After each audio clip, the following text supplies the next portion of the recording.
Hello and welcome in, friends, to another edition of the Two Nerds of a Feather podcast here on Mercado Airwaves.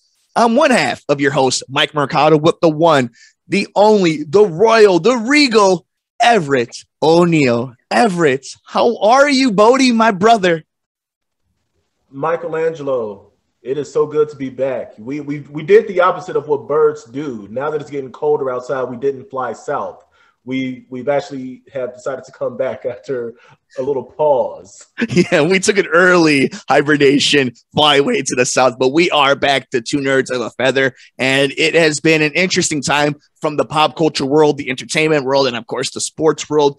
And a lot of it has to do with, and we've noticed this from the sports world of like Calvin Ridley to what people are dealing with on the sets of Rust, from what happened in that Baldwin situation of the gun, of mental awareness, mental health awareness. And what we're going to do today specifically is, men and the way we talk about it. And, here on the Two Nerds of a Feather podcast, we like to have fun, but in order to have fun, you have to be honest and real about the stuff that happens in day-to-day life.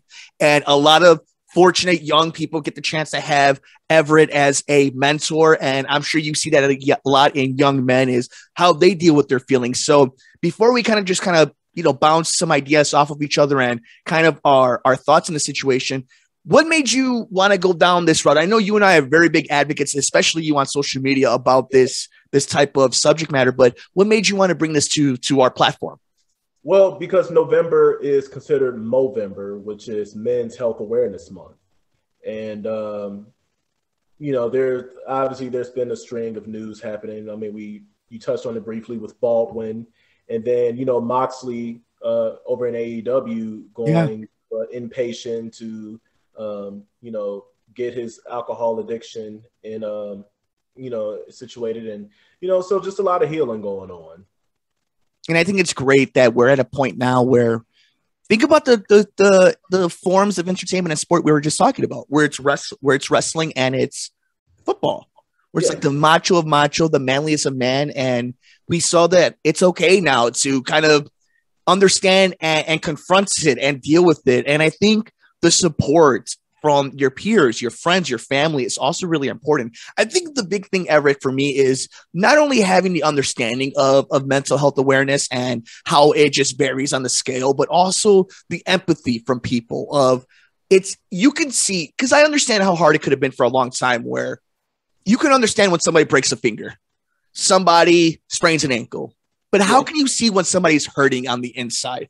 And especially where we know this from a lot of people who do suffer from these type of illnesses, where they're not out there just showing it to everybody. So I think the fact that now we're in a point where we can understand it and not just know it, but feel for it. I think that's a big difference and a big thing that we need to understand and appreciate. Well, just to backtrack a bit, to answer the first question, for us, the brain doesn't process, the difference between like an emotional pain or you stubbing your toe. It's going to react the same way. What I do want to point out, though, because I do live in reality, I feel like there is more leeway given to celebrities and famous people. Yeah. Can we curse on here? Sure. Podcast. Often try to keep it family friendly, in real life on some Sinbad stuff. But I think we still have a long way to go, like in our day-to-day lives with the people we interact with, because some of us are full of shit. There are people who, are suffering day to day, and people will talk about it. And some people just don't have the capacity to like support someone. Even if we're just talking about men, I can speak for myself and I can say that I had to wrestle with understanding that no one's going to care about me as much as I'm going to have to care about me. Like I lost the comfort of like having full blown support when I lost my mom in 2016. And that was like a really rough period. And I was trying to find that void elsewhere and it didn't fulfill me. And granted, it's no one's responsibility, right? But you find out firsthand just how alone you really can be, you know, and like you'll get those affirming words on social media, you know, from people. But after that, like it's gone. You know, people aren't really calling you and checking in on you like men really are having to fend for themselves or go to other men for the support. And this isn't to like do a battle of the sexist thing at all. I'm not trying to pit men against women or any of that. I'm not trying to cast any aspersions, but I just know too many brothers in real life who are having to suffer in silence because there's just this expectation that we have to have the answers. And even if we do, you know, come forward, you know, to other people about our problems, it's like we don't even go for, you know, like wanting them to fix it. We just want to be heard. But people tend to struggle to hold that space, you know, especially depending on the kind of person you are. You know, like for someone like me and you know how I carry myself. I think there's an expectation that, you know, Everett will just figure it out. You know, they don't know how to be emotionally supportive to someone who's always been the emotional support. And so I think there needs to be a lot of work done on a personal level versus, you know, just always applauding celebrities and, you know, famous people when they are bold and courageous. Like, let's do that to our neighbors and our coworkers and our friends and not abandon them or just, you know, leave it at like, I'm here for you. You're so strong on Facebook or something like that. Like, call people, check in on them. Be like, you good, brother? How are you? How are you can just change it all.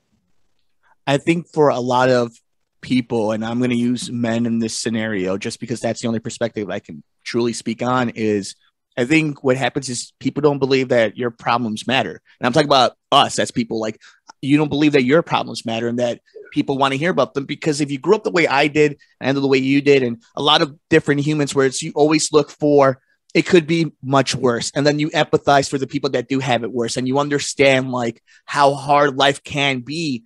But I think sometimes the realization of it's okay to hurt and it's okay to be upset and it's okay to be confused and you're never going to figure it out. And sometimes, especially as men, the way, and I don't know if this is the same for generations younger than us, but the way that your influence of trying to portray the strongman all the time, to always be Walker, Texas Ranger, when, you know, Chuck Norris is going through his own stuff. He's got his ups and downs. He's gone through his own problems, but because you just believe of what this type of person you're supposed to be. I deal with it on a daily basis. You know, there were times growing up, I went through a bad phase in my late teens and early 20s because I didn't like myself. And it wasn't until I kind of understood of what I wanted to be or who I wanted to be or the direction I wanted to be that I valued myself a little bit.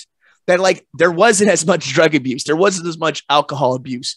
But then at that moment, you don't think that you should complain because, well, I'm not as bad as an alcoholic as, let's say, this person, or I'm not doing as many drugs as, let's say, these people. So you minimize your own bad influences and your own bad habits, and you minimize them. And I think you got to be able to confront them, and people have to understand that they all mean something. You know, I think and I learned this at a young age. Let's use, for example, a 17-year-old young man. For a lot of parents, they understand because they've already lived a bunch of life that for the most part, you're going to get whatever happens to you at this age of 17. But what we tend to forget is for that person who's 17, that is their whole world. So it does mean the world to them. It does hold that weight. And I think as a grown man who's now a husband, there are times where I think about everything from, am I going to be a good enough partner? Am I going to help be a provider? Am I good enough intimate partner? You think about all that. You can't help but not think about all these things. And then you judge yourself on what a man should be. And there's no way you can ever live to those levels because those are unattainable. Those don't exist. You have to be the best version of yourself.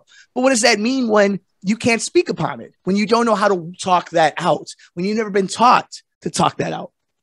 Yeah, exactly. You know, I think the other thing that kind of sparked this topic anyway was the post that I put up a few days ago where, you know, I talked about how, you know, we were taught that our feelings and wants are secondary.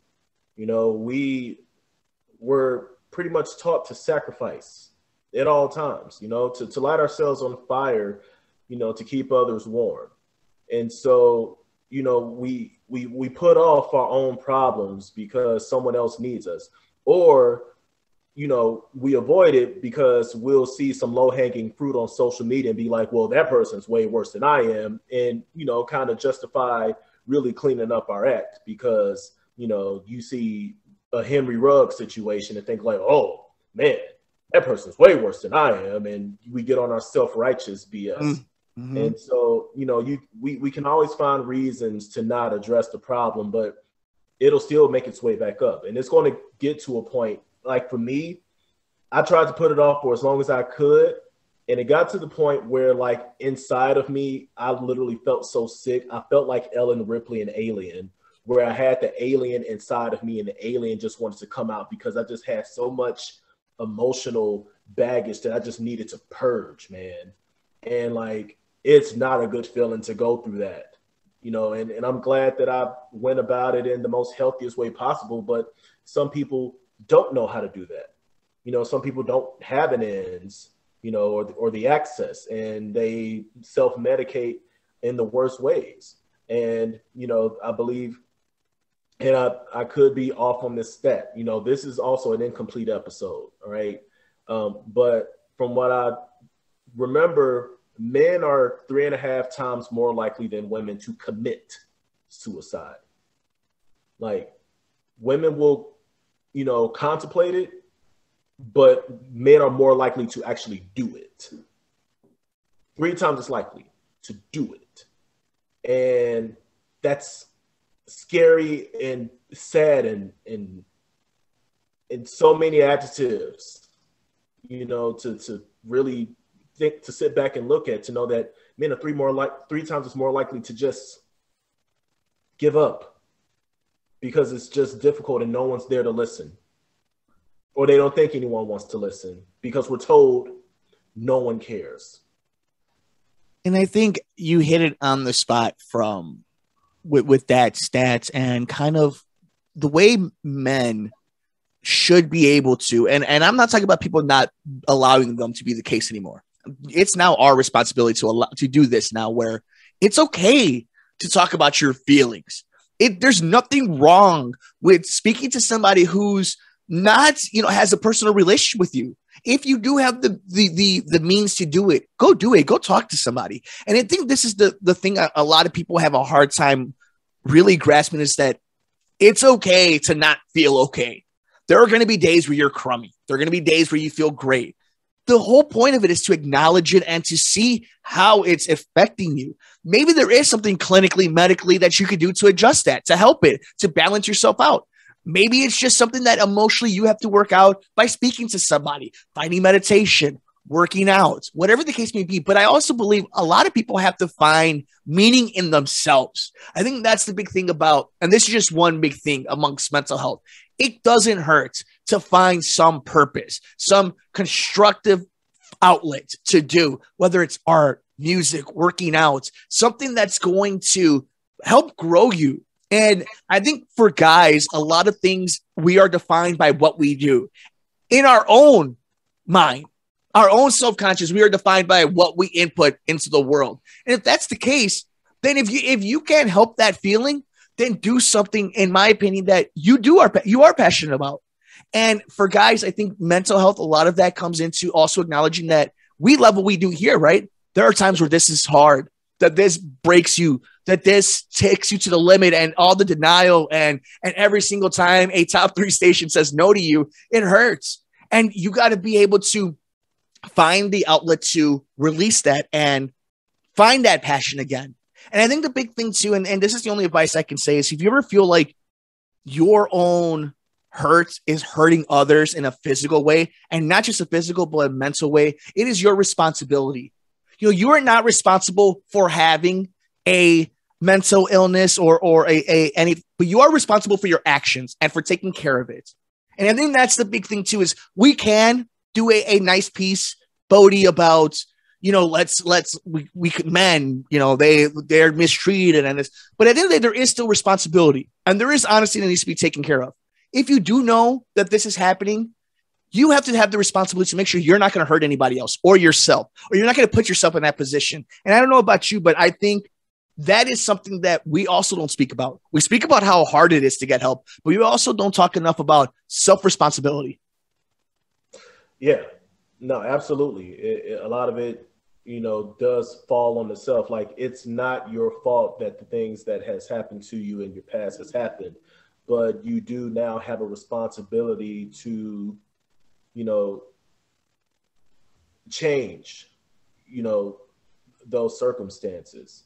Even with this conversation we're having, about men's mental health, the responsibility still falls on men to make it okay for men to be open about the struggles without saying you being a little bitch or go get some ass or something like that. Don't be a punk. Yeah.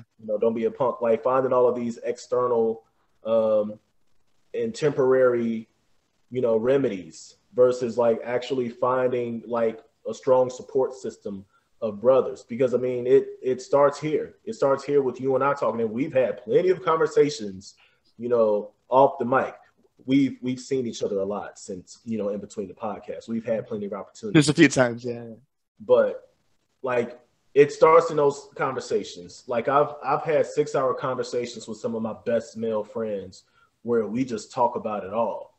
And like, having those conversations with, your peers, it rejuvenates you, and it gets you in a space where you can feel like you can conquer the world again, because, you're having this one-on-one conversation with your brother, and they're not only just listening and holding space and trying to understand you, but then, they're also having those follow-up questions, to challenge you, to maybe help you shift your perspective or see how you're looking at things. Like, you got to have that kind of support around you. And for those who don't have it, I truly do feel for you, because it's painful and it's isolating, because you really are having to just figure it out on your own with no ways to go. And sometimes the internet isn't the best way to go, because there's so many predators out there who will try to say they can help you fix your problem if you just take their Gumroad course for $200. And you find yourself now trying to posture yourself to a bunch of internet strangers. And it's like, you got to use discernment, And a lot of it is just a symptom of not just the internet, but the era we live in, where there's a lot of instant gratification. I would say this conversation, like you said, is to be continued. It's just a part one. I think the reason you say that is because it's a day-to-day process. Yeah. Going through and trying to conquer drug abuse or alcoholism, you don't get cured from it. You work on it every day. Your mental health doesn't get fixed in one day. It's every day. It's the rest of your life. That's the daunting thing of it. But here's the thing. It's not going anywhere. There's not a magic pill that solves everything. There's not a time machine that takes you to a time where that doesn't exist anymore. You have to take it day by day. And it's hard, but that's also the beauty of it. It's day by day. The next day is a new opportunity for it. I'm not here to give you this public speech to prop you up and no, let that for some social media guru who's going to try to shindle you into some weird Pokemon scam. The truth of the matter is, it's day by day. That's all you got to do. And it's hard, but if you're able, if you could, what is it? Jimmy V said it, right? If you can laugh, if you can cry, if you can have a good conversation, that's a pretty good day. And that's all it takes. And you're right. There are some people who don't have that. That's when it's go talk to somebody, find one of these hotlines. It doesn't help. And I think at some point of this episode, I'm going to put a lower third of maybe the National Suicide Prevention Hotline and anything like that. We highly suggest it here. There's also resources for free therapy too. Like, if you don't have the insurance, if you can't afford to see a therapist, there are like free options as well. I think what people need to hear is that there's resources, that there's a way to this. And this is when I say I don't want to say the other side of the fence, the other side of the rainbow, because that doesn't exist. It's day to day. There are still going to be hard days. But let me, one last kind of personal one as we wrap up this part one, for sure, of a long standing series we're going to do over the years here on the Two Nerds of a Feather podcast with Everitt O'Neill. I'm Mike Mercado. Thank you for joining us.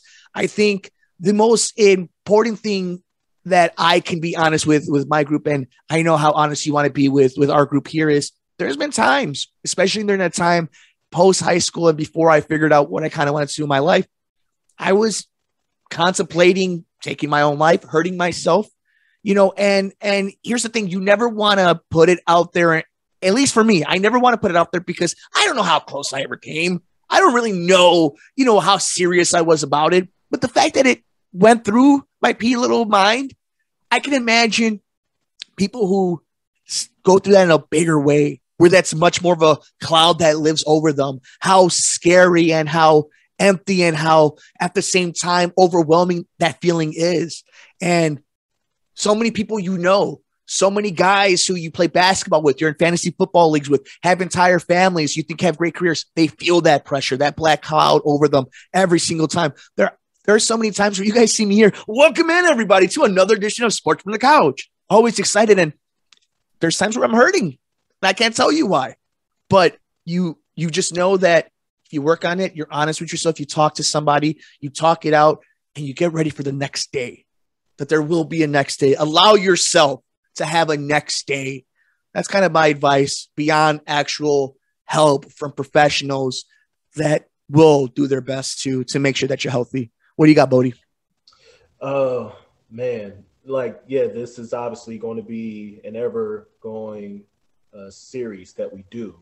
And, I just want to make sure that I reiterate that this is something that starts with us as men. It's our responsibility. I feel like there's irony in that, right? Because, once again, it's like, we're taught to be responsible, for so many other people. And like, we're being responsible for ourselves, but also being responsible, for our fellow brethren. But like, it really does start with us. And, I'll just say that, I'm at a place now where I have a lot of peace in my life. And sometimes people wonder, like, are you okay? Because, I used to be like a caricature of myself. I used to be a little more like, with it. And so like for a while, people wondered, like, are you depressed? And I'm like, you probably should have asked me that when I looked like I was like having the best time, because that's when I wasn't okay. Like, the person you're seeing now is someone who has really accepted himself, and like, I don't feel this need to perform. One of my favorite people is Donald Glover. And Donald Glover is a person who's going through his own transformation. And for a while, people wondered, like, is he okay? He seems sad or depressed or just angry. And he did an interview a few years back with Vogue when he was promoting like his Before the Internet album. And he was like, and let me just preface this, that this is not intended to be like racial or anything. I'm just quoting him. He talked about how he stood behind a man at an ATM machine, and like the guy got nervous, and so he moved to the side. And he said to his friends that, white people don't realize how much energy and effort it takes for me to make them comfortable. But then he followed up and saying, like, in general, people don't know how much energy and effort I put into myself to make people uncomfortable, and I don't want to do it anymore.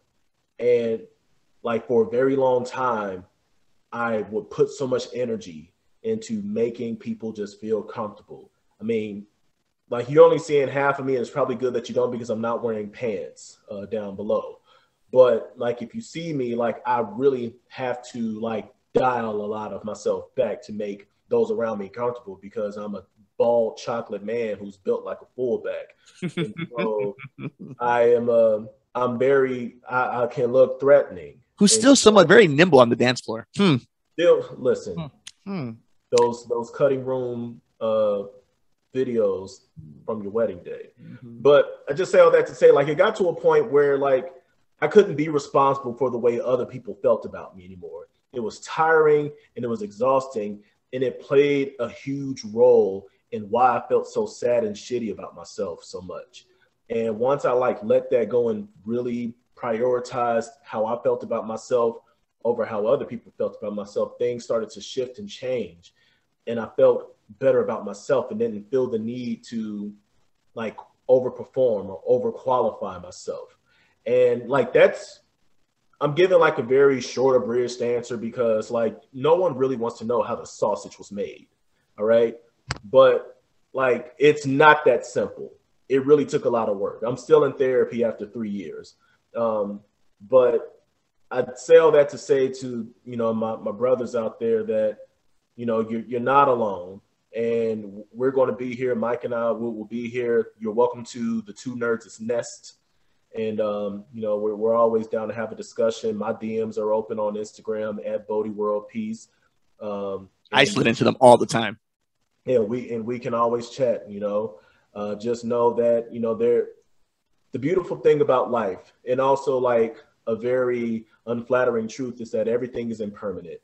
Nothing lasts. And that includes bad days. And so know that, those bad days are going to turn into good days. And, even on those darkest days, there is light. And his name is Justin Fields, and he is the quarterback of the Chicago Bears. And you can't talk to us any kind of way.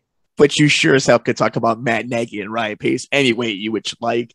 Everitt, yes. Thank you so much, Bodie, for this episode. Like you said, there are going to be times where we just come back on here and we just start talking about this. I think this was a nice way for us to, we've talked about a lot of different things. Like we've done something a little similar like this in the first, one of the first episodes we've done. But I think this one, again, it talks about getting comfortable with yourself, getting comfortable in your skin, getting comfortable in a relationship. Like this is what happens when you're able to be honest and feel in a safe place, and also understand that it's okay to say things. It's okay to work through things. And it's okay to understand that you're going to have ups and downs. And like you said, as long as you're able to give yourself that next day and understand that for the goods, there's going to be bads, for the best, there's going to be goods.